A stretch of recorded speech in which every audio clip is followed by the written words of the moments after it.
My sister kicked me out while I was pregnant, and my parents took her side. So I stopped paying their mortgage. And hey there, I'm a 33-year-old woman raising my lovely 5-year-old daughter on my own. Life hasn't been the easiest, especially since things with her dad didn't go well while I was pregnant. And even after our daughter was born, he wasn't faithful to me. It hurt a lot. But after she came into the world, I knew I had to take control, so I ended the relationship and kicked him out. That's a story for another day, though. Right now, let me tell you about what's been happening with my family, specifically my sister. After the breakup, I moved back in with my parents. Let's face it, being a single mom is hard, and having family around to help can make a world of difference. For a while, things were manageable. I was working and my parents helped out here and there, although not as much as they had promised. But everything changed just a couple of days ago when I came home to find my younger sister, Ava, sitting in the living room. Ava is 29, and the first thing I noticed was her huge pregnant belly. She had moved to Croatia with her husband right after they got married, and I hadn't seen her since. You'd think I'd be happy to see her, but that's complicated. Eva and I have never really gotten along. She's always acted like she's better than me, and she's made it her mission to turn our parents against me whenever she can. And being the younger sibling, she's always played the innocent card, getting away with pretty much anything. Ava isn't just mean with her words. She's physically intimidating, too. She's bigger and stronger than me. And there were times growing up when I genuinely felt threatened by her. But my parents, they were blind to it all. Every time I tried to tell them that Ava was bullying me or even getting physical, they brushed it off, saying, "She's your little sister. How could she possibly hurt you?" That's how it's always been. I learned to keep my distance from Ava when I moved out for high school. It felt like escaping a prison. But now she's back, and not just for a visit. She's back for good. When I saw her sitting there, I was taken aback. I hoped she was just back to have her baby, and then leave again. I cautiously asked my mom how long Ava was planning to stay. Before my mom could even answer, Ava yelled from the living room, "I'm here to stay. Do you have a problem with that?" Her tone was sharp, and it was immediately clear that she hadn't changed one bit. Still the same self-centered, narcissistic person she's always been. My mom told me Ava's husband had gotten a transfer back to the States, and though he had company accommodation, they thought it was best for Ava to stay with our parents during her pregnancy and after the baby was born. I couldn't believe what I was hearing. When I had my daughter, I didn't get half the support Eva was getting. I asked my mom if she really had the time to take care of Eva's child, and she replied meekly, "Well, she's still so young. How could she raise a child on her own?" Ava is 29. She's not young. I was 27 when I had my daughter, and I handled most of the postpartum on my own because my husband wasn't around. My mom didn't come to help me then, telling me it was just something I needed to learn as part of motherhood. But here she was, bending over backward to help Eva, cooking for her, bringing her supplements, and making her as comfortable as possible. I was furious but kept my cool. The favoritism was always obvious, but this took it to another level.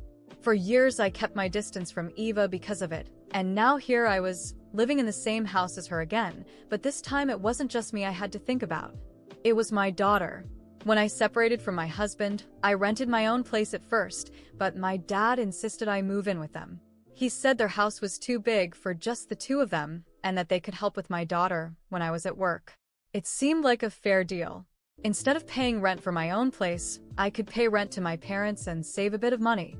Plus, I was going through a lot emotionally at the time: pregnancy, postpartum, my husband's infidelity. So I accepted their offer. At first it was fine. I paid rent, and my mom agreed to babysit my daughter occasionally, though not as often as she had promised. Most of the time I had to hire a full-time nanny because my mom said she couldn't babysit full-time. So instead she played the role of a baby monitor, making sure the nanny was doing her job properly.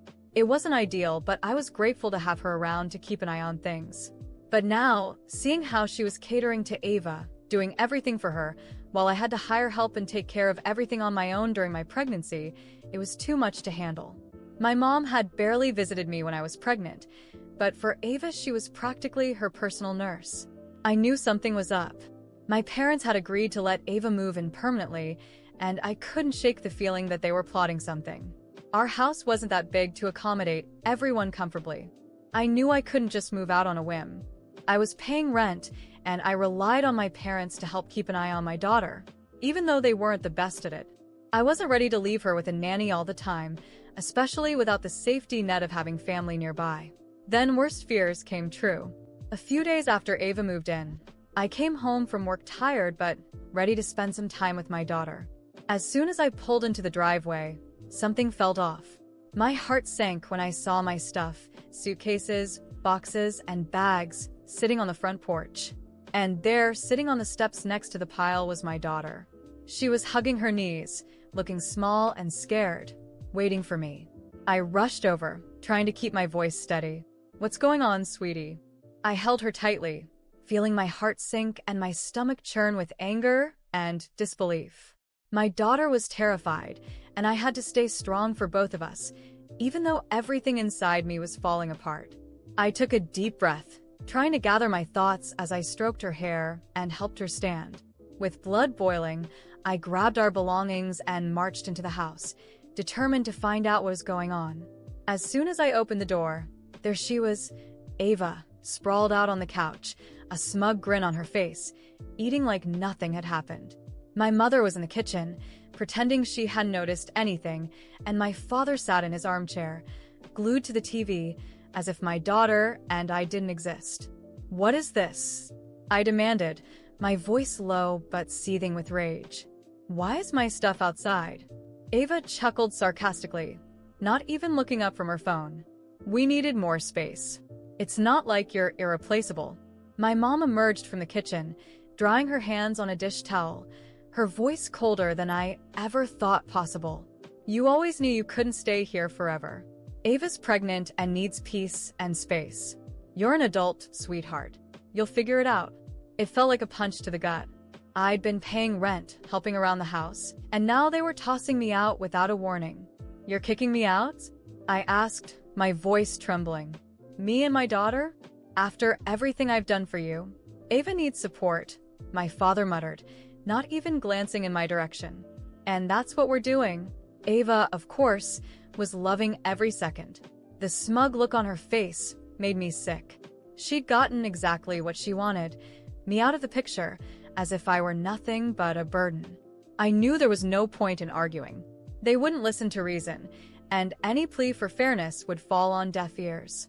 I took my daughter's hand, grabbed our things, and walked out of the house I once thought was a home. But I wasn't going to let this go.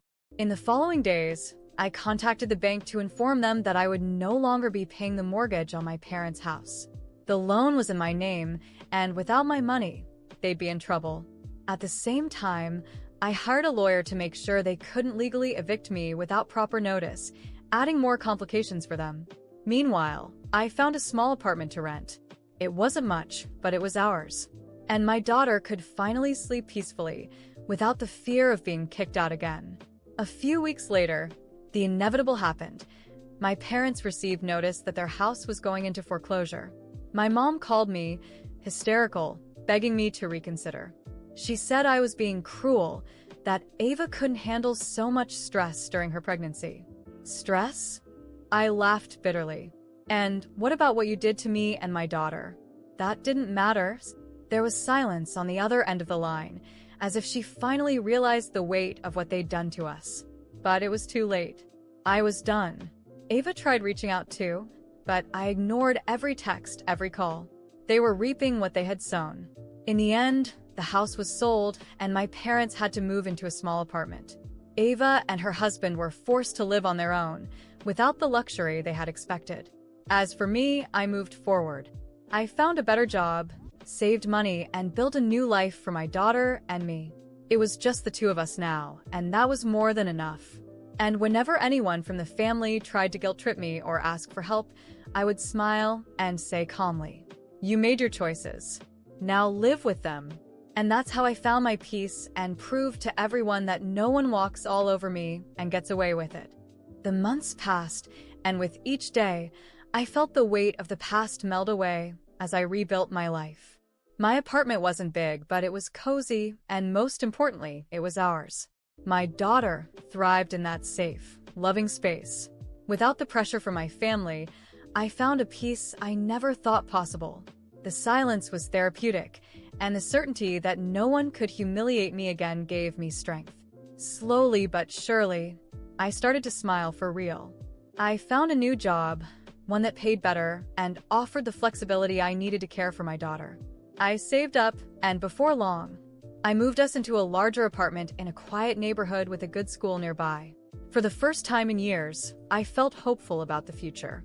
I was at peace, but I couldn't avoid hearing bits and pieces about what had become of my parents and Ava. They were hitting rock bottom, and to be honest, I felt no pity.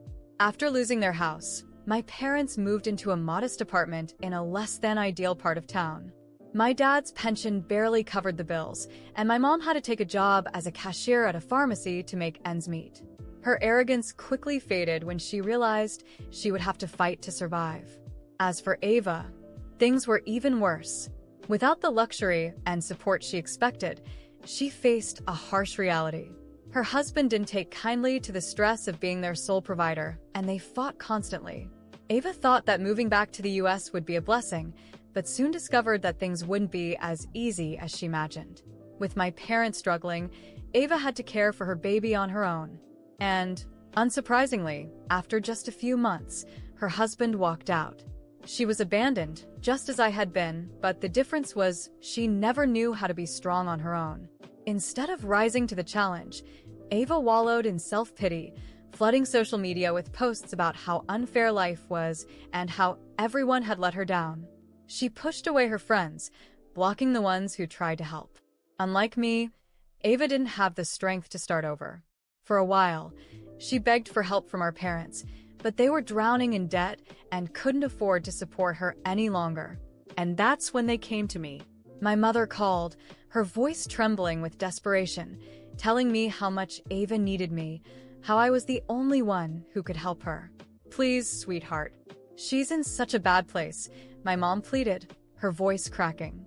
"You don't know what it's like to see your child suffer. She needs support now more than ever." I took a deep breath, feeling a mix of anger and satisfaction. Where was this compassion when I needed it? Where was this concern when they threw me and my daughter out? "No," I said calmly and firmly. "You made your choices. Now live with them." My mother sobbed about family and forgiveness, but I hung up before she could finish. I didn't have room in my life for people who only cared when they were desperate. The calls stopped after that. I later heard through distant relatives that Ava ended up moving into a shelter with her baby, and my parents were selling their furniture to pay off debts. They had burned every bridge they could have crossed for help. Meanwhile, I thrived. My job was going better than ever. I was saving money, and I had built a new life for me and my daughter. It was just the two of us, and it was more than enough. I went back to school, took classes, and threw myself into hobbies I never had time for before. With every new achievement, I felt myself becoming the person I was meant to be before all the chaos. On weekends, my daughter and I explored parks, museums, and took small trips to new places. We didn't need much, just each other and the certainty that the worst was behind us. Seeing her eyes light up with happiness made me realize that all the pain had been worth it because, in the end, we emerged stronger.